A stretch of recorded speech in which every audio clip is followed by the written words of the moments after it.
Yo, what is up everyone? This is the Twice Over Film Club and I'm your host Faraz. Today I'm back with Yusuf and Fahad and we're getting into The Green Knight. If you need an idea of what this film is about and our initial spoiler-free thoughts, check out our preview episode from last week because this episode here will contain spoilers. Our tally distribution is between a 63 and 81, so that tells you we had some strong feelings one way or another, so keep listening to find out exactly why we landed where we did. If you're new here, make sure to check out thetwiceover.com and see the other movies we've discussed for this podcast, as well as how we rated each movie. Also, make sure you're subscribed to the podcast wherever you listen and follow us at The Twice Over on all the social media accounts. All right, let's get to the episode. All right, Fahad, Yusuf, let's discuss The Green Knight. We finished off the previous episode with our scores, and we all agreed that the narrative was definitely missing something. We all agree that The Dark Knight is a better film than The Green Knight. I agree with that sentence. Yeah, so, I'm waiting for The Pink Knight to come out. I hear that's going to be made by Denis Villeneuve. Ooh. I think that's going to be a Pink Panther crossover. Is it? All right. So, we'll start this discussion with a summary of the general plot to get going with the narrative. All right. So we have Gawain, who is the nephew of King Arthur. We should start with this. This is based off the mythology of King Arthur and a poem from the 14th century medieval England. Sir Gawain, or Gawain, is a nephew of King Arthur. He is not technically a knight, but he's clearly in that royal family, right? So I think he has some honor and dignity that goes with him. However, his actual actions in life have nothing prestigious about it whatsoever. In any case, his mother, now this differs from the poem or the original mythology. His mother is a witch who, and in the actual story, I think it's like his aunt or something, or someone else. In any case, his mother places a spell on Christmas Day to initiate this interaction between the Green Knight which is this, what would you call the Green Knight? A tree man? A force of nature? Yeah, but more or like, less. what would he be like in terms of like, their society? Like everyone knows him. He is real. He exists. It's not like he's like some mythological creature that everyone like talks about but has never seen. He's not like Bigfoot, you know. He's just I think there. he is. Yeah. He possesses some of those mythological elements. No, but like they see him. Right, they see him, but like they see him and they're the people that saw Bigfoot. You know what I mean? Like, but you know, they know nothing. They know nothing of the Green Knight. He's still an enigma to everyone. Right. Okay, he's an enigma who lives off like, in a, faraway land for all intents and purposes. Although it seems like they know, they have heard where he may reside. But yeah, he just he lives off in the distance, and they've had, a handful of, interactions or have seen him a couple times. But yeah, he presents himself on Christmas Day in front of King Arthur and his knights, likely at the behest of King Arthur's sister and Sir Gawain's mother. Yeah, exactly. And he presents a challenge to the knights in that court, saying, "Hey, whoever wants to, I guess, duel with me right now, the one catch is whatever blow that they land on me, 1 year hence, he will land that same blow on them."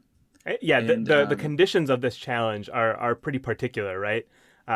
Because it's whoever can land a blow on me, whether it's a nick or a slash to the neck, they will. He says they will win my arm, and when he says my arm, he means his weapon, his green axe, and all of the riches and wonders that come with it. But 1 year from that date, on the next Christmas Day, they must go to him at the Green Chapel, and he will return the blow in kind, right? Yeah, in kind. Sir Gawain doesn't really pay attention to the precise wording there, I think. Yeah, well, I wasn't sure his king asks him whether or not he understands the challenge, and he's like, "I think so, yeah." And then he goes up and accepts the offer, and he's surprised that the Green Knight doesn't offer up a fight. He was under the impression that the Green Knight wouldn't allow him to land a blow. But then he offers himself up, offering his neck, and yeah. And one like very particular point that's very important, I think, is right before the Green Knight even shows up, King Arthur asks Gawain to like sit up at the table with him, like at the royal table, pretty much, like right next to him, and he asks him like, "Hey, tell me a tale from your life. And Gawain's just like, there's nothing to say, I have nothing to tell you. And that's when the challenge comes. And I think at that moment, he's like, I have nothing to like talk about myself. I have done nothing in my life. Mm-hmm. He's somewhat of a drunkard, I guess. Spends his time at a brothel. And like Fahad mentions, he has a love interest who I think technically she is just a prostitute, like who works there. Right, Essel. Essel, yes. In any case, he accepts the challenge from the Green Knight. He decides to slash his head off. And the Green Knight is, unhurt by this. He just stands up, takes his head, and he's like, all right, 1 year from now, come visit me, and I'll return the blow. And Sir Gawain, at this point, is, I guess, he's revered a little bit because he was so brave to take on this challenge. And not just that, like, he delivered a blow that will result in his head getting cut off in a year. So, like, that takes a lot of balls, I guess. But his life doesn't really change. Right. It seems like they make a point to show you that he's kind of like a little bit like, wow, this is what it's like to be, honored and revered, right? And it's like nothing's really that different. And I think you made a good point of pointing out, kind of the way King Arthur approaches him prior to that. I think that's important because there's basically this notion of, who are you as a person? What stories can you tell me of your adventures, of your feats? And he has nothing to offer. And that's all a knight really has to offer is what they've accomplished. And even the queen, who I recognize her from, she plays Lady Stark's sister in Game of Thrones. Yeah, she's the crazy sister. That's who it was. Yeah.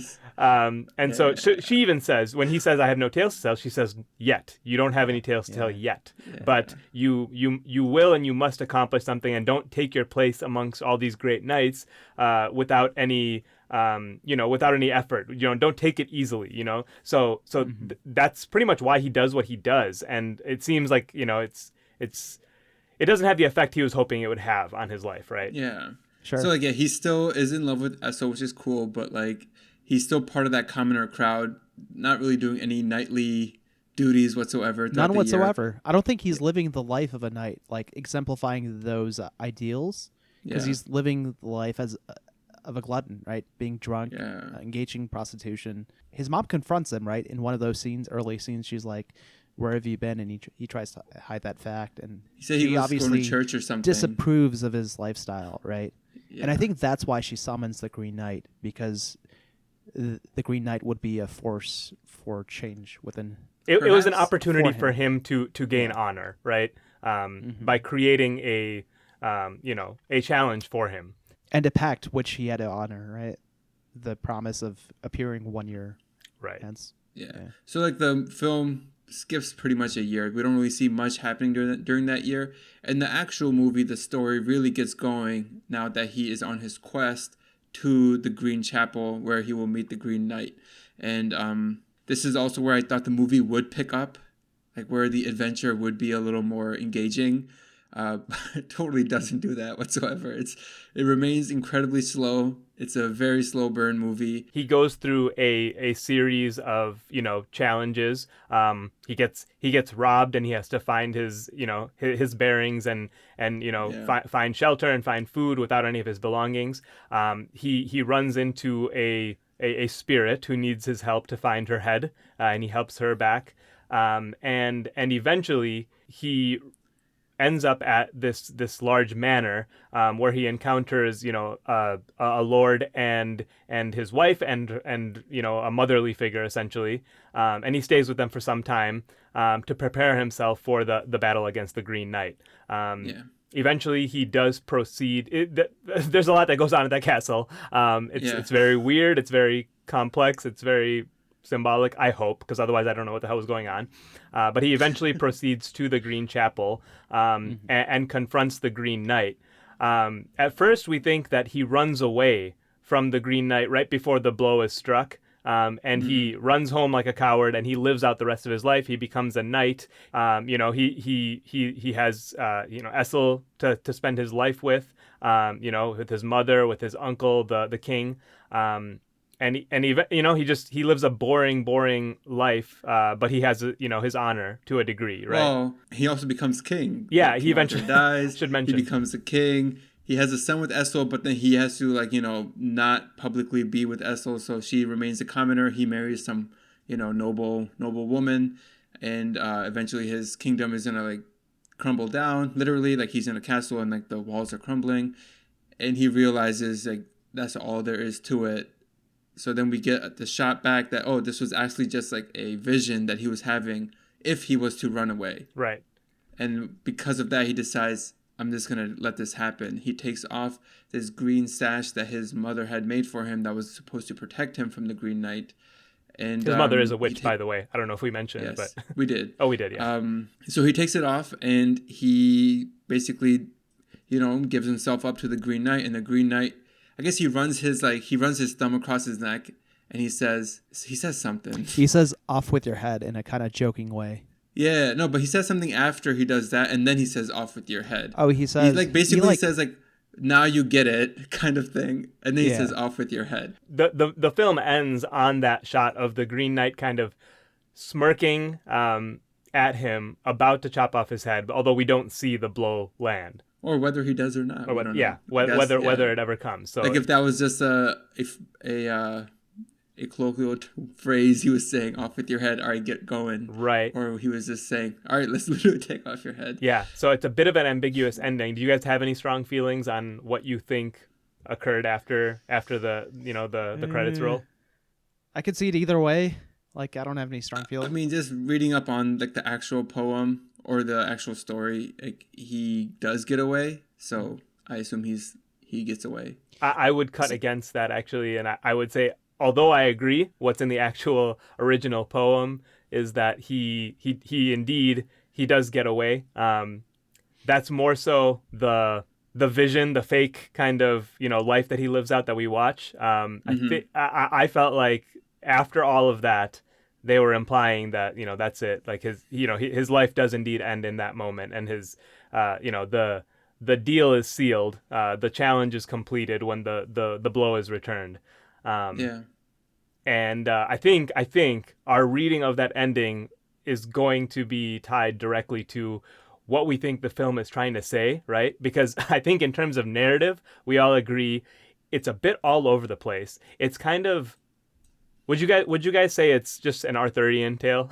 Like, I mean, they walk through, first he ran into this problem and he had to solve this, he had to fight this guy, and then he moved on. It's a very standard knightly quest tale. Yeah, just one after the other. What's that other like bunch of stories you read in high school? Something with a C, I forget. The Canterbury Tales? Yeah. Well, this even goes back further, right? Like Odysseus and like his trials. Yeah, right? it's a similar concept, right? Like there's challenges, like someone's out on a quest or like a journey. The hero's journey. Yeah. The Canterbury Tales is a great comparison, not even so much for the structure, but where this poem comes from and when it is, entered into kind of, popular literature, because it comes from that exact period.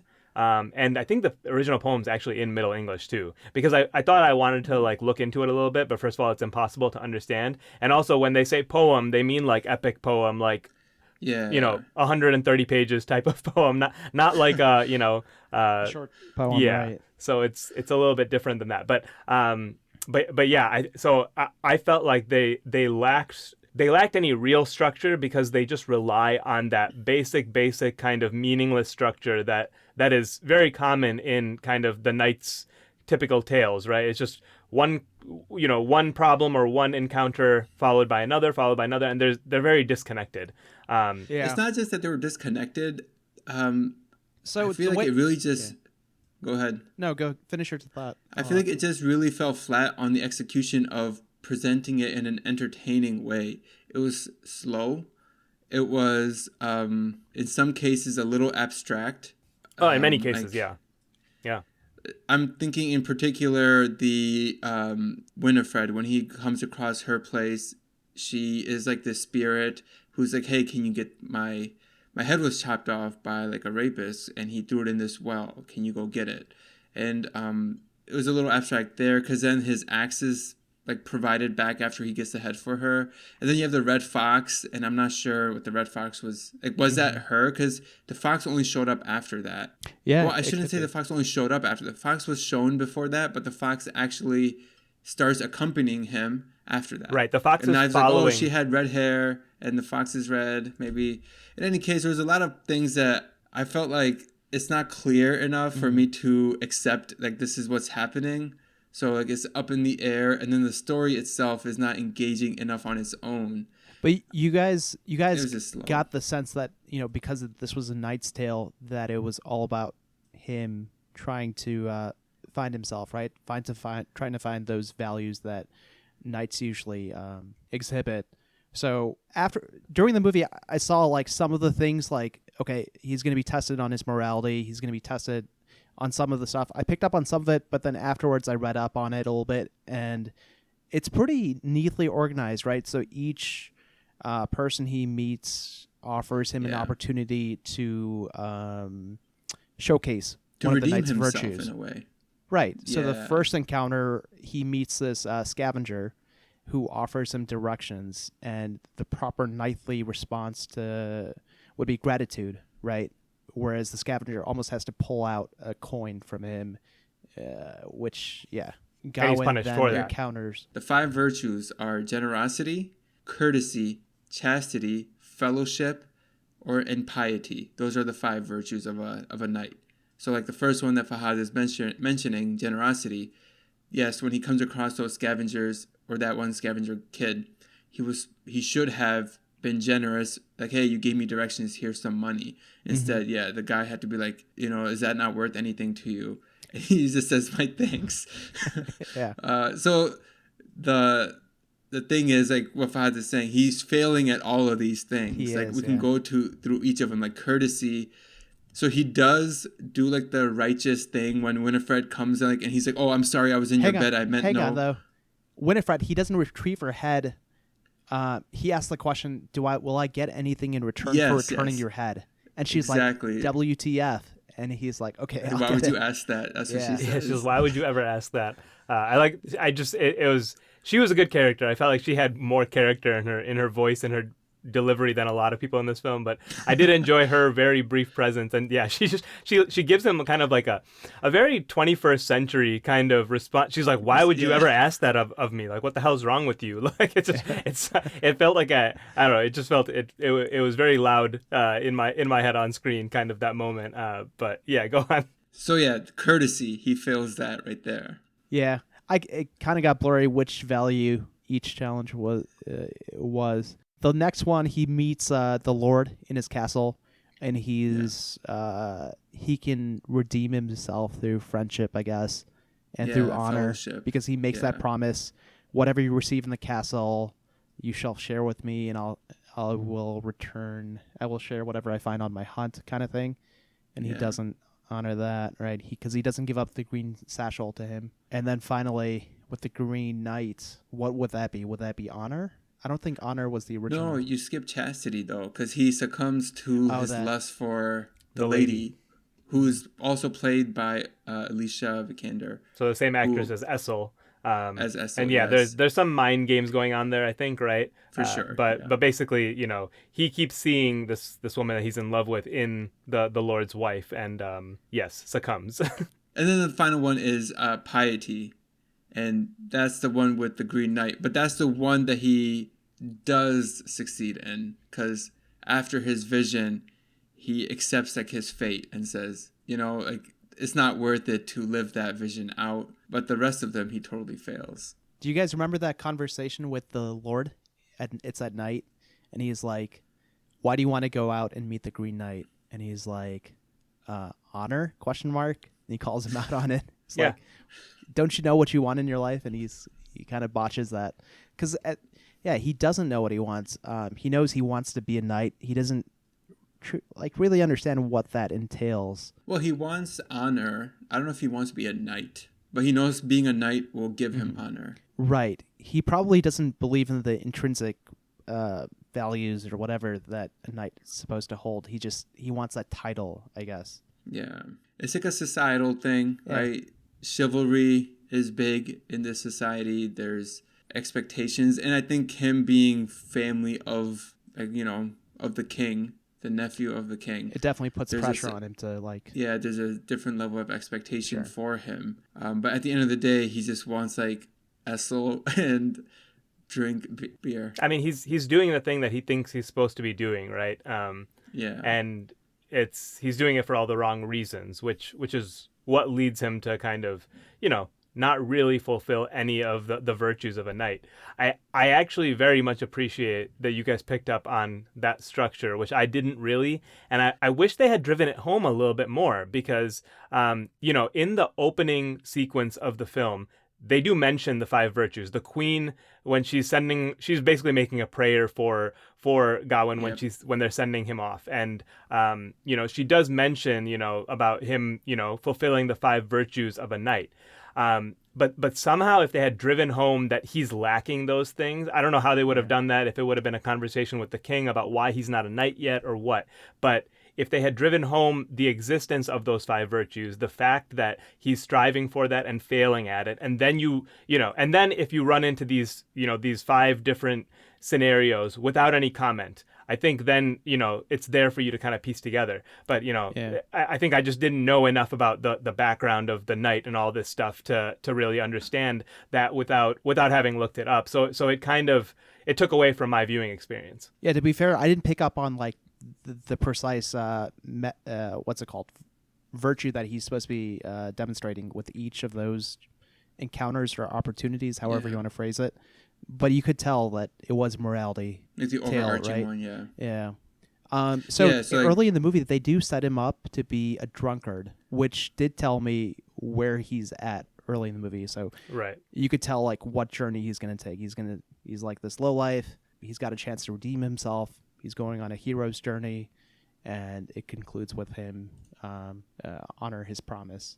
Well, I think it concludes with him having a realization. The realization of what it was all worth? What the meaning of any of that was? Of what is not worth it, which is, living the life of a knight and eventually becoming king and having this honor and stuff, which is more or less worthless, is what he's come to conclude. I think that's why he's okay with death. And you're both higher. We're getting into themes a lot here, right? We're getting into the intangibles, that are going on in this film. And you guys are both higher on that score than I am, right? So I mean, I do want to hear more about kind of where you thought they executed that well. But yeah, like in a broad sense, I definitely agree that I think he kind of has that realization at the end. I mean, are they saying that by that realization, he's, he is in some sense, fulfilling his honor? And I mean, he's becoming more knightly, or is it more of a realization that he's not worthy of that? I mean, what is it? So to me, in that final scene, he was looking for meaning. When he encounters the Green Knight, he's like, wait, do I just get on my knees and you execute me and that's it? Like, what is the story? What is the meaning of all this? The exchange that they have is like perfect. He looks up at him right when he's about to strike, and he's like, "Is this really all there is?" And the Green Knight looks back at him and says, "What else ought there be?" I love that. Yeah, that was perfect. So he is like looking for meaning in all of this with that flashback, right? That whole quick life that he lives post the Green Knight execution. It doesn't seem like he's getting any fulfilling meaning out of that life, right? He dies a king who's kind of like hated. Dies alone. He dies alone, and so he didn't see any meaning of that life, which is why he pulls off the green satchel. Because what, Braz? Help me out here. Well, life without meaning is not worth living. Is that what it was? I really think he's coming to realize what he was seeking was not worth living for.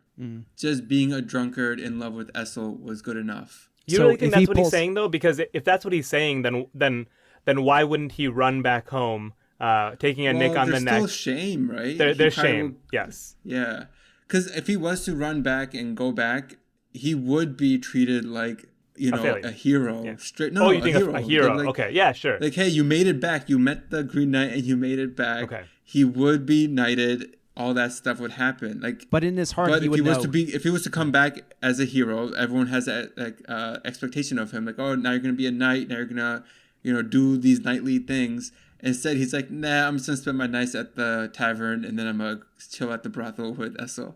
Like, if he can, then there'll be shame in that, I guess. I don't know. He was in a lose-lose situation at that point. Oh, for sure. And the best way out, I guess, was to accept his fate. Which is why Which is weird, because I'm saying that he actually doesn't get killed. Yeah. And that he gets let go. I think I'm in the same boat as you. I don't think he gets killed because his mother sets up this challenge for him. And for it to have any meaning, it has to be some sort of redemption arc for him. And if the redemption arc is complete, if he finds honor, what purpose is that honor if he can't live? Or if he's killed right after it. Yeah. Well, that's pretty much, I think that's part of why I have an issue with, I think that's why I scored it a little bit lower, is because I didn't feel like they were really clear on what they were saying. And here's, I've done a little bit of reading, which has definitely influenced my score. David Lowery's kind of, he's definitely altered the ending of this film, right? Right. From the poem, going straight from the poem, it's closer to the vision that he has, and not quite, but closer, where essentially the Green Knight gives him a nick on the neck, and he gets away, but he's fulfilled his quest. That's what the Green Knight intended for him. He goes home with shame. And he kind of lives this, somewhat shameful life, but he gets to live out his days, right? He completed his quest. He got let off the hook, essentially, right? Lowry takes that and turns that into just kind of this little, daydream that Sir Gawain has, and then leaves you with an ending where, he's contemplating the fact that essentially there's more honor and grace in accepting your fate when it finds you than trying to preserve your own interests. So that's a little bit of a different mentality than what Sir Gawain does in the poem. And then that's why it kind of leads me to say that the outcome is different because of that different mindset that Sir Gawain has, right? I'm reading I'm reading the tea leaves here, right? So although it clearly could go the other way as well, where he accepts that there's grace in death, or accepting your fate. And then because of that, the Green Knight lets him off, right? That's what more of what you guys are saying, I think, right? And that's perfectly, that's logical as well. But I think I just kind of read it the other way. So, and that bothered me because he basically borrowed the material in full for this poem. But then in that pivotal moment, he's trying to alter the themes a bit. That bothered me, and that's more so on the director than it is the source material or anything else. You know what I mean? So Yusuf, in the original poem, is the Green Knight? In some place I read or saw that the Green Knight was like the king or something in disguise. Is that what you encountered too, or no? In your reading of the poem? Not exactly. So the Green Knight can represent a lot of things, I think. But from my reading, and again, I didn't actually read the poem, but just what I've been able to read on terms of like secondary material. Sure. I mean, it is a creation of that sorceress, right?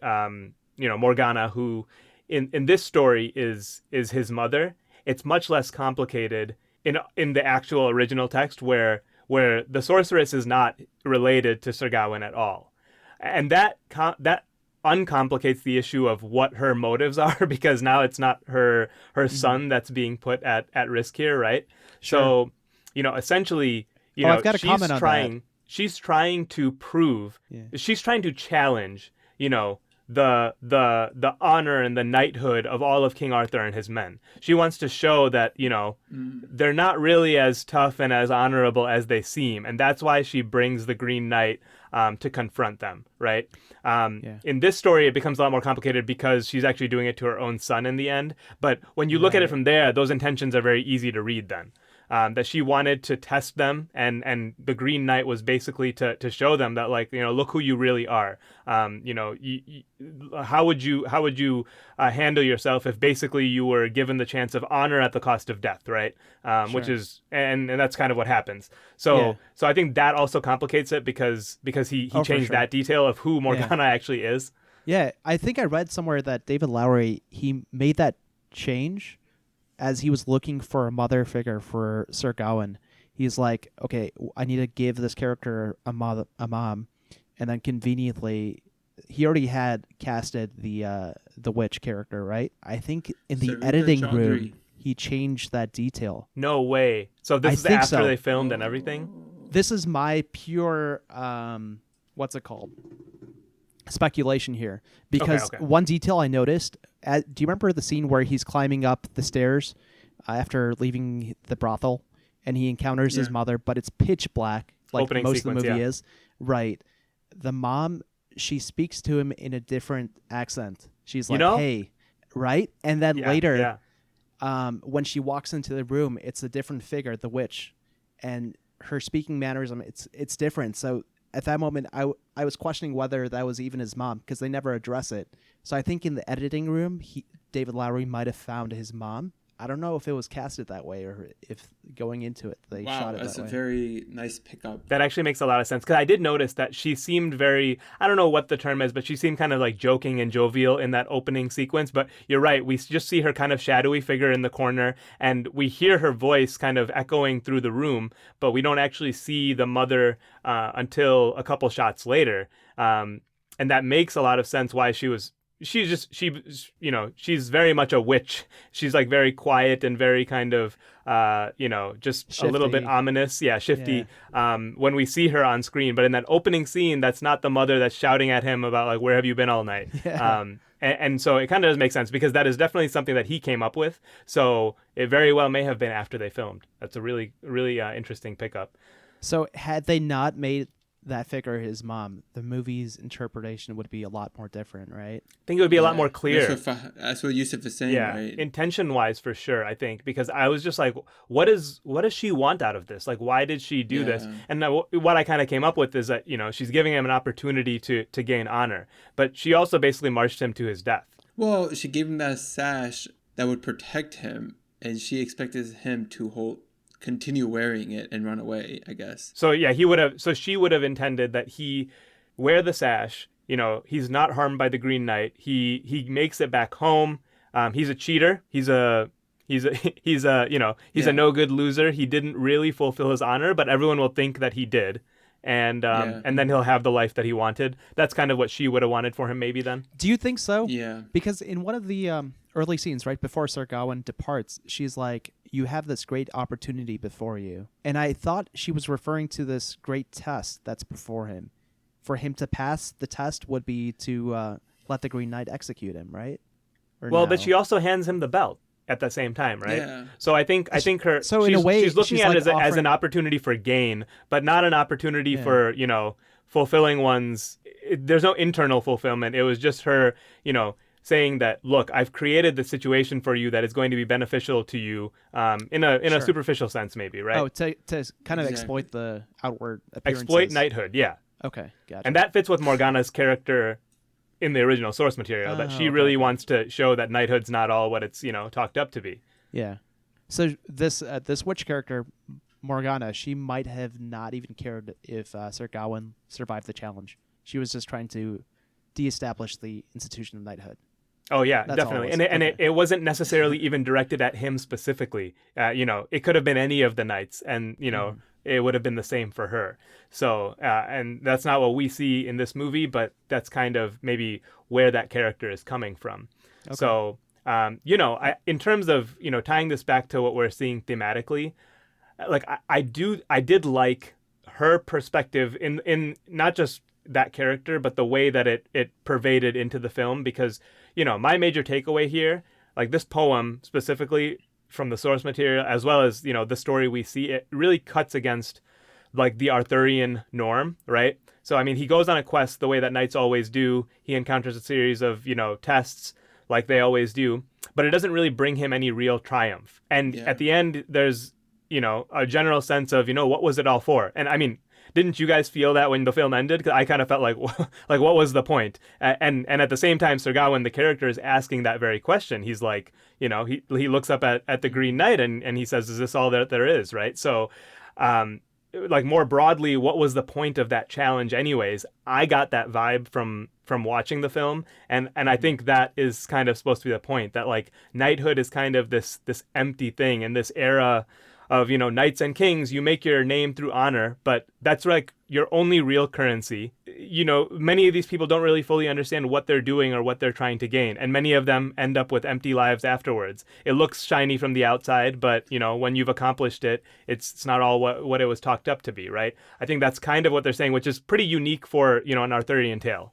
It is, and it's pretty relatable for, I would say, most people. Yeah, pick a profession, world, right? Pick a high-paying profession, and just expectations we have of like individuals. Like, all right, you're gonna go to college, get a degree, start working, get married, have a family, all this stuff. Supposedly, it will fulfill you or give you fulfillment in a sense that nothing else can. But for many people, they still feel empty after that. Yeah. And if knighthood and that entire kings and knights, that entire structure of society is implemented to the same thing today in any society, really. They're just because it is the norm or it is what is expected does not necessarily mean it is fulfilling for everyone. Yeah, exactly. That's the general gist. That's what we're getting out of it. And I thought they set that up really well at the beginning where, of course, Gawain just wants to kind of fool around. But he gets called up by King Arthur to sit next to him. And he basically says that I don't know you. I want to know you. Tell me a tale of yours, right? And he says, yeah, I don't have any to tell. And I mean, that's the only question King Arthur asks him, because that's really the only thing of value that somebody who wants to be a knight can offer. There is nothing else to know about a person. It's like asking, hey, what do you do? Yeah, exactly. And like that's all he thinks to ask of him. So there's just like it's a pretty bleak look at life, and he's essentially saying these games that we play that we stake our honor on, they're more or less meaningless, and eventually you die on one of those quests and everything gets taken from you, or you return to where you started, basically, right? You leave as you came. So yeah, I mean, I think thematically there were some things there. I don't know if it's so confusing because there's so many different like things that seem philosophical or allegorical, and then like they're all kind of mashed in there. So I think now that we're breaking it down, we're finding some real gems. But you really have to dig, and you have to kind of ignore certain things to kind of piece your message together. I think there's more material to work with than we're able to coherently fit into like a meaningful explanation. So that's why I scored it down. But I definitely think there's kind of interesting things, and I'm enjoying the discussion because there's a lot of interesting points there. Yeah, there's definitely a lot of ambiguity to kind of appreciate all that's going on.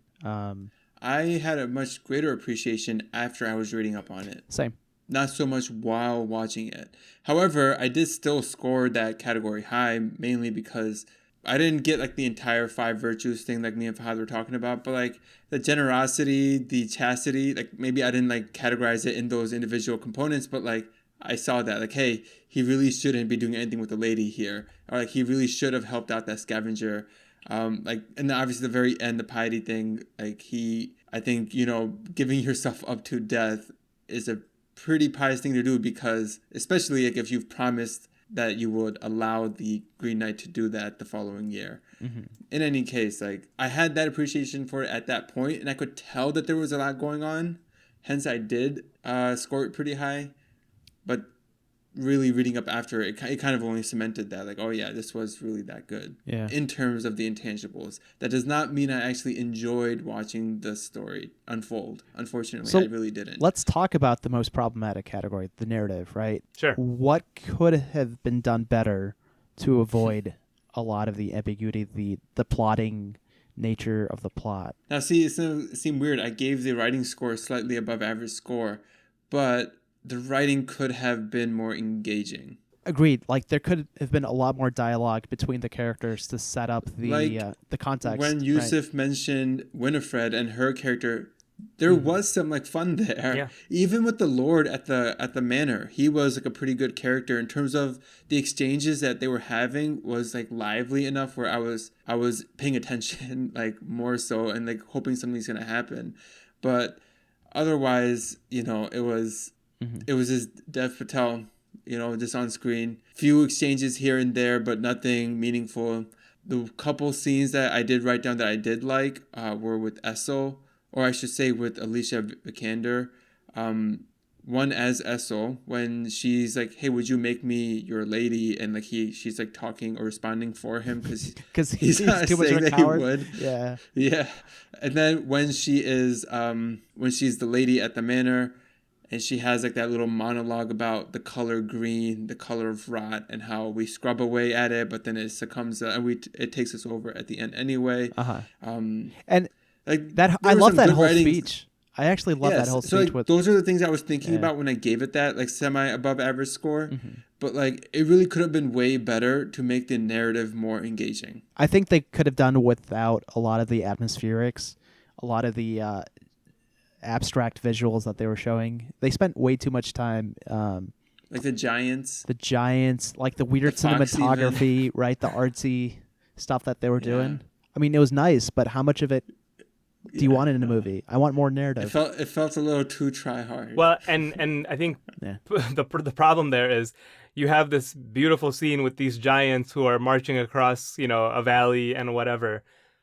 What the hell was the point of the giants, though? So it's like you just get pure aesthetics at the, you're just trashing the narrative while like running up the aesthetics, if anything, right? It just depends how much you even value that kind of empty aesthetics. But it's like, I really wanted to know, like, what was the point of the giants? Like, they do this little exchange with them where he tries to grab him and then the fox has to intervene. Yeah.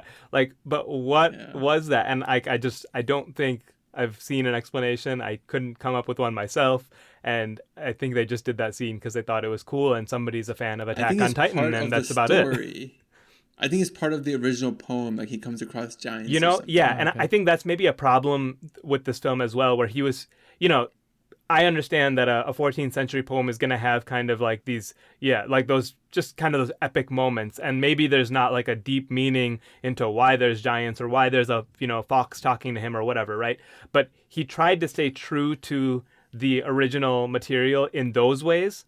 And I think if he wanted to make a more engaging narrative, he probably should have started pulling some of that stuff out and saying, okay, let's trim this down to kind of what we need, and let's streamline this a little bit more. And then let's kind of make it a little bit more connective from encounter to encounter, right? And I think that would have made it better. By the way, the whole thing with Lady Winifred, that's not in the poem. Mm-hmm. He borrowed that. Oh, he borrowed that from some other Arthurian legend because he just thought it fit well. So it's like part of the world, but it's not part of that specific exactly. poem. So it's not something that happens to Sir Gawain. So I thought that was interesting as well. Yeah, he is reinterpreting this poem. So he could have done without the scene of giants. The only redeeming, if he did that, right? If he added a part that's not in there, then why not take away a part that is? Right. The only redeeming thing about that whole giant encounter, which was maybe like 10 minutes of runtime, it's that quick bit of dialogue where Sir Gawain, he's like, could you give me a ride across the valley? And they're like, no. So I think that was supposed to be like one of the challenges, right? He's taking the easy way out, asking a ride. Oh, maybe, being lazy. Sure. Yeah. And then he gets rejected. But that whole thing was just for that. I don't think the payoff's there because it was way too abstract. And you're wondering, is this really real or what's going on? Yeah. And I mean, there's so many moments like that where there's like some abstract element that I can't explain. And like we were talking about, we can try to piece some of that together in terms of some philosophical meaning. But like, certainly there's a bunch of spare parts. Like even just before that, when he's trying to, I think it's actually a little further back before the Winifred encounter, when he's trying to untie himself from, the ropes that he's been tied up with after he's basically been robbed in the forest, right? Mm-hmm. Yeah. He's laying there for quite a while, and then the camera pans around, and when it pans back to him, it's just a skeleton. It's just a bare bone skeleton, as if his body's just been lying there. Oh man, this is gonna be wild. Yeah, like if he was actually dead or something, right? Yeah. And then like in a second, it just pans back around, and actually that was just like, I don't know, something that he was imagining, or we were imagining what would happen if he did nothing. Right. And so for a second, I'm like, what just happened? And I think maybe it's just him thinking through kind of the, what could happen from here. And then he's like, no, I can't let that happen, basically. Yeah, I can appreciate the aesthetic of that, but it's like, you could have done without it. Honestly, you could have easily done without it. The movie was slow enough already. Or just make it a little bit more clear that it's in his head, rather than what they did where they left it kind of where it's like, I don't know, did it happen? Did it not happen? And it's like, why? Like, there's so many moments like that in this film. There's too many of them, maybe, where it's like they leave it up to your interpretation in a way that's probably detrimental in the end because you're already scrambling to try and keep up with what's going on. Mm-hmm. Yeah. I usually rag on too much exposition, too much explaining through dialogue, but this movie could have really used more of that. I imagine a lot of the people who went into the movies and watched this movie, they weren't familiar with the source material. they're not going to be familiar with the challenges, right? Yep. They should have explicitly stated the value of each of those virtues and like try. You could have balanced it, I think. Yeah, like you could have set that up a little bit, but not gone too far on the exposition. I think there's definitely that a spectrum, nice. right? Yeah, being too much on the nose and being too abstract, and he went too abstract. Yeah, so I just decided to look up.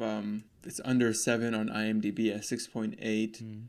The Metascore is 85, which I guess critically I can see that. And the tomato meter is 87, but the audience score is 49. So, like, yeah, exactly what Fahad is saying. And we know that these audience scores are mainly, they're looking at that narrative, like what our narrative score would be, you know? And our narrative score averages out to 48. So we're pretty much in line with the average viewer when it comes to that element of the film, for sure.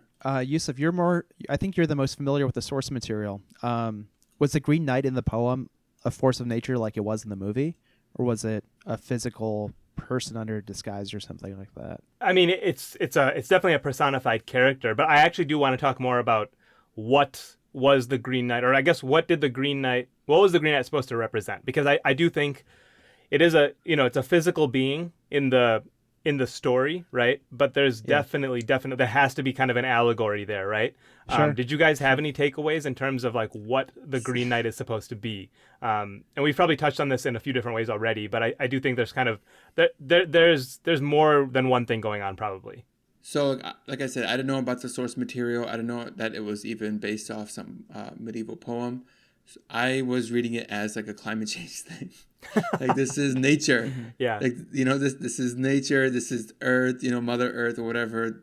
No matter what you do, Mother Earth, like, is going to succeed or is going to come out at the end, So, like, you deliver a blow to Mother Nature, no big deal. Like, it's going to come back at you, which is like what climate change is doing to us right now, right? Like, we've been around, we're doing our thing, but now, like, we're paying the price for it pretty much. And that's like what I was thinking until like I started getting, all right, this is like King Arthur, this, all right, maybe not. Maybe they had some other ideas for it. I do still think there's some nature element to it for sure. Like, nature is represented within it. But like I didn't see much more beyond that. Especially with the speech given by that character, the Lord's wife, right? Where by the lady, yeah. Yeah, she's connecting the green color to nature. Why is it green, do you think? The night. Yes. Was he born that way? Perhaps it is the color of his blood when he blushes. But why green? Why not blue? Or red? Because he's not of this earth. But green is the color of earth, of living things, of life. And of rot. Yes. Yes. We deck our halls with it and dye our linens. But should it come creeping up the cobbles, we scrub it out fast as we can. When it blooms beneath our skin, we plead it out, and when we, together all, find that our reach has exceeded our grasp, we cut it down. We stamp it out, we spread ourselves atop it and smother it beneath our bellies, but it comes back. It does not dally. Nor does it wait to plot or conspire, pull it out by the roots one day, and then next there it is, creeping in around the edges. Whilst we're off looking for red, in comes green. Red is the color of lust, but green is what lust leaves behind. In heart, in womb. Green is what is left when ardor fades, when passion dies, when we die too.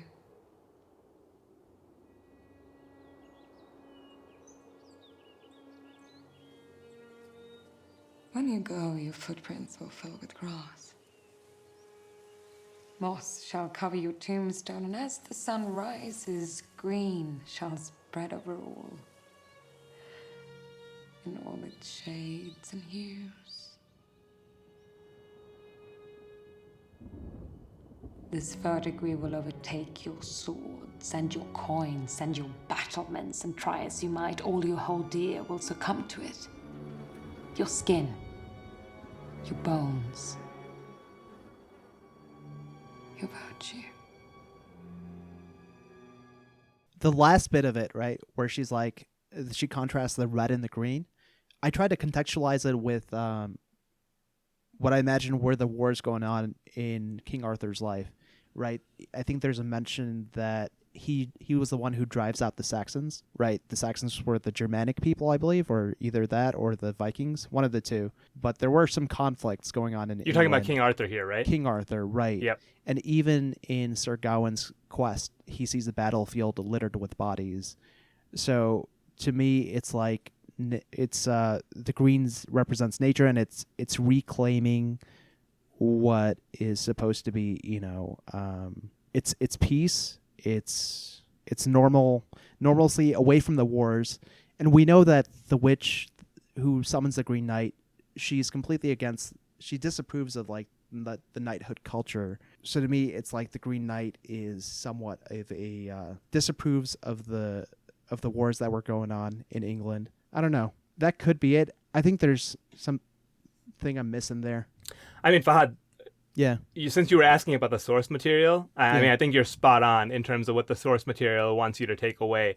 And Faraz mentioned this too. There's most definitely like an element of nature associated with the Green Knight, and so you're right to bring up kind of the wars as well, right? So you guys are right there, and I think I didn't get most of this until processing, and I think it sounds like we've all benefited from kind of reading up and kind of processing more after we watched, right? But yeah, definitely the Green Knight and Morgana generally as the sorceress, they represent more of kind of, in that time, I guess you could say it's like paganism, but really you're talking about kind of like the, nature and the people who are one with, nature and the world, right? Versus, this rigid structure of civilization, King Arthur and his wars and his conquest, right? It's a battle between those two things, civilization and nature. And so that monologue kind of really, encapsulates the fact that no matter how much you try to push back nature will always come back for you, right? Yeah. And there's like this dichotomy between nature and not just civilization, but like warfare and savagery almost. Yeah, I mean, like it's like the human impact on society, right? So I mean, climate, and all the, everything that's going on in current days, it's actually not far from it either, Fahaz, for us, right? Because you were bringing that up. It's actually part of the argument they're making, and so like I mean, you can tie that together with the fact that the last image we get in the film is the Green Knight kind of smirking and looking down at us, right? Because the camera angle that they use to convey that, it's we're on our knees like Gawain is, right? So he's looking down at us and smirking on us. He has the higher ground, right? So I mean, that was definitely intentional, where they're trying to say that nature prevails essentially, right? So that is true to kind of what the poem was going for. I mean, it's just like it's an overall kind of larger allegory, right? That there's a dark side of nature. Nature isn't this just like pleasant thing. It is that, but there's also a dark side of it. It ages you. It takes from you. And I love that when you tie that back to the original challenge that the Green Knight, presents to the knights, right? An opportunity for those willing to make something of themselves, which is basically what life and your youth is, right? But he tells them in clear terms that whatever you take from him, after your time has passed, which in this case it's 1 year, but after your time has passed, it will be taken from you exactly in the same amount, right? So, I mean, that challenge is really the challenge of youth, of life, right? Of the opportunity that you have. And one other thing that bothered me was the axe, right? And like why they make such a big deal out of it. And I think essentially that's a symbol of, it seems to be kind of mystical in some ways, right? Every time they put it down, there's kind of like moss growing around it and all of that stuff, right? I mean, it's just a symbol for what you can achieve in life, right? Because he says like all of its riches and wonders will be yours if you accept my challenge and if you succeed, right? I mean, those are the wonders of life and youth, but it's all temporary because it comes with a time limit. Yeah, so I think that's a big point right here. Permanence versus like what's temporary. Nature, Green Knight, whatever, that is permanent and it will be everlasting. Whereas we individuals, King Arthur, his wars, the savagery, the civilization that comes with it, whatever, the knighthood, the structure, everything is temporary. It comes and it'll go, and that's exactly what you're getting at right now. At the right there with the axe, even like you have like the youth, which is temporary. You have your opportunities, which is temporary, and it'll come back at you. And the permanent part is the nature or the world or whatever you want to call it. Yeah, there's balance, right? Like, and I think that's like I just love the way that it's like they tie that in several places where it's just whatever you're able to achieve or whatever you're able to take, it's going to be leveled out in the end, right? And that's the force of nature. Yeah, I mean there is a lot to unpack in this film for sure. Like we said, I think it comes at the cost of some of the other elements of the film, but I mean it's fun to break all this down, right, and kind of figure out what the meaning behind different elements is. Yeah, this isn't just a modern reinterpretation of the poem, is it? The original poem has some of these same or did people draw these same conclusions off the original work, or are we drawing these conclusions just on the movie? Do you think the original author intended the same takeaways? It's hard to say on a case-by-case basis. I mean, and you have to go case by case because that's just that though. Like this poem is like it was like orated, like told over generations. Like we have no idea what the original poem, sure, and how much of that is what we're like seeing now. Even like you said, it was almost lost, right?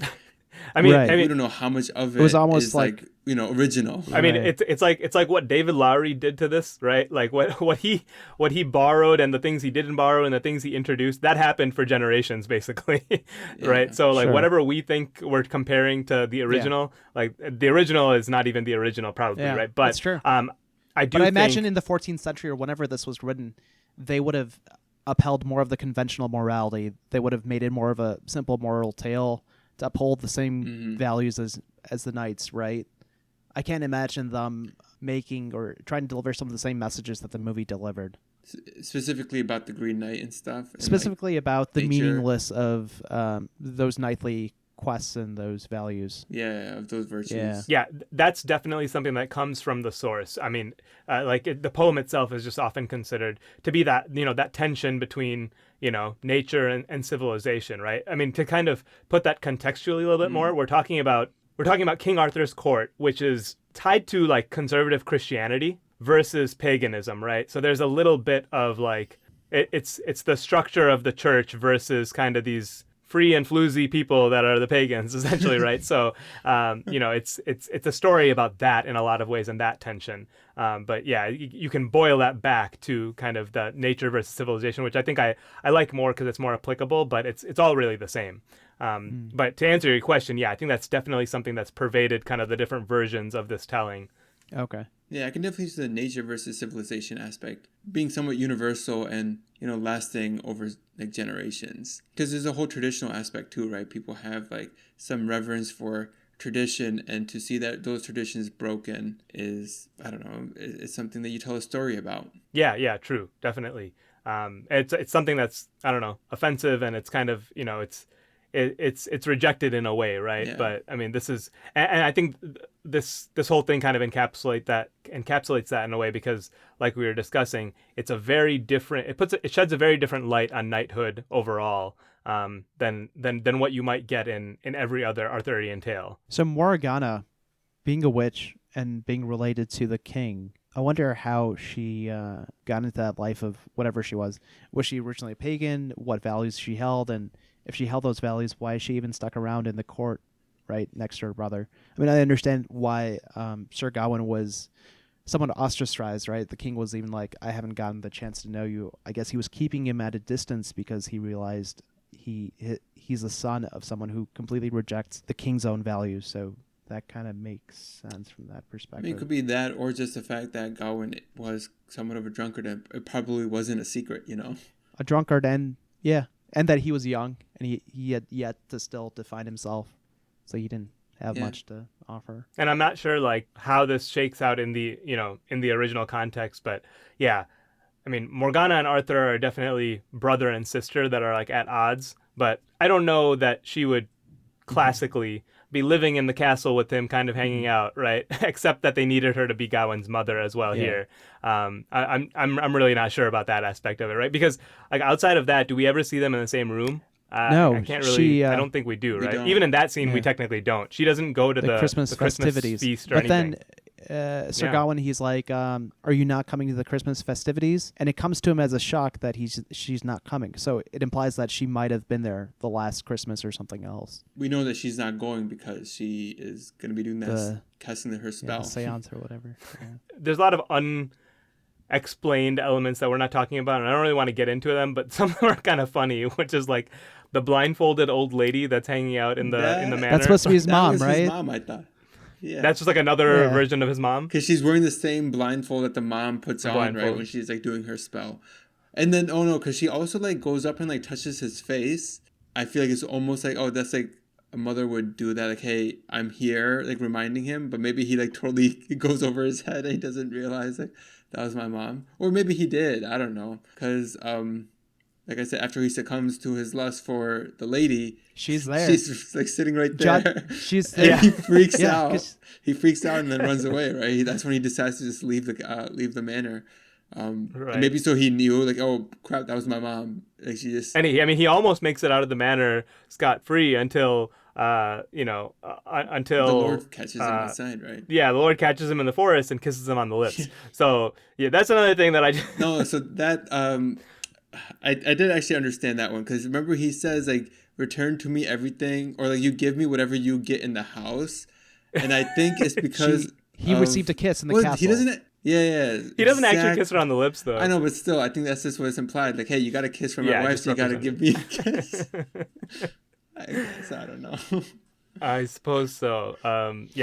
There's a whole mess of things going on in that castle that I did not totally. I mean, the painting, that horror painting. That painting was a photograph. She applied chemicals to a canvas, and then she exposes it with light for a few seconds, and she covers it, which is like a pretty much a photograph, even though like a dark room. Even though it didn't make sense from how an actual photograph would be made, but I think it was hinting at those elements. She was way ahead of her time. Oh, dude, you're right. No, because she does it upside down too, right? Like if so you were looking at an old camera lens, there's a lens there. It would lens would reflect it upside down, and that's how it would be implanted onto the film. Right. Do you remember the canvas? It was wet, so I immediately thought, okay, she's got some chemicals. She's going to expose this. And then there she goes. You got a portrait. Except it's not a portrait. So she took a modern-day photograph. Interesting. I didn't even think about that, but you're right, Fahad. But yeah, there's some sorcery going on there, too. I mean, she asks him, right, do you believe in witchcraft? So, like, she also is able to give him his sash back. Mm-hmm. And he keeps saying, where did you get it from? I mean, I think there's some interpretations. Some people would say that everything that's going on in that castle, it's really just his mother. Okay. Which that complicates a lot of other interpretations of things that go on in that castle. Yeah. But it does make sense in some ways, because the blindfolded old lady, you could tie the photograph that we're talking about now to some sort of sorcery as well, I guess. The fact that she gives him back the sash as well, right? Because that is something that originally comes from his mother. I mean, she asked him, like, hey, you believe in witchcraft? And he's like, yeah, it's all around us. In any case, even if it's not his mom, it's definitely being controlled. You know how the axe returns to him? I'm wondering if the return of the green satchel could have been returned through a similar mechanism. So he gets his axe back once he kind of mildly redeems himself, right? He brings back the head, and the axe reappears, even though it was taken from him. The satchel, which was taken from him, it reappears. But what did he do to deserve that? I don't know. Did he? I mean, you could argue that he somewhat passed the test with Winifred, right? Because he at least completed, her request without, taking anything in return for it. But then, what test did he succeed in before he got the sash back? The chastity test. He doesn't actually like have sex with her, right? I mean, you're right. That's right. it. I mean, I think that he technically passed that. I mean, he's no knight because he finished early or came early, but is that a knightly quality now? Endurance? I guess not. That's according to her. It's not, man. In the other sense, the fact that he wants the sash in the first place is failure as a knight, exactly, right? Yeah. I mean, the fact that he wants that protection is the fact. That's why he's not a knight. So she says you're no knight. Maybe he doesn't need to pass a test to get the sash back for that reason, right? Oh, true. It's not something that a knight would want. The fact that he takes it from her maybe is why she's saying you're no knight instead of refusing. Yeah, because he keeps saying he wants it. Yeah. Which she makes him tell him. Yeah. Tell her, but yeah. True, but what does he want though? That's the sash or her? We could do this forever. At some point in the film, I don't know who said it. It was either the king or the Lord. But he basically said, "I see things everywhere that bear no logic," and I was like, "Yeah, it's the Lord." He says that. That is what I'm watching. Yeah. Thanks for listening to this production of The Twice Over. If you enjoyed this episode, consider subscribing and sharing it with a friend. Want to see what your tally is? Check out thetwiceover.com. All the movies we've done are listed there, as well as what we're watching for the current week. Follow us at The Twice Over on Twitter, Instagram, and Facebook, where you can leave us any suggestions, feedback, or comments. And if you're about it, you can also support us on Patreon. The music you hear on this podcast is from Amerigo Gazaway. You can find his work on Bandcamp and Spotify.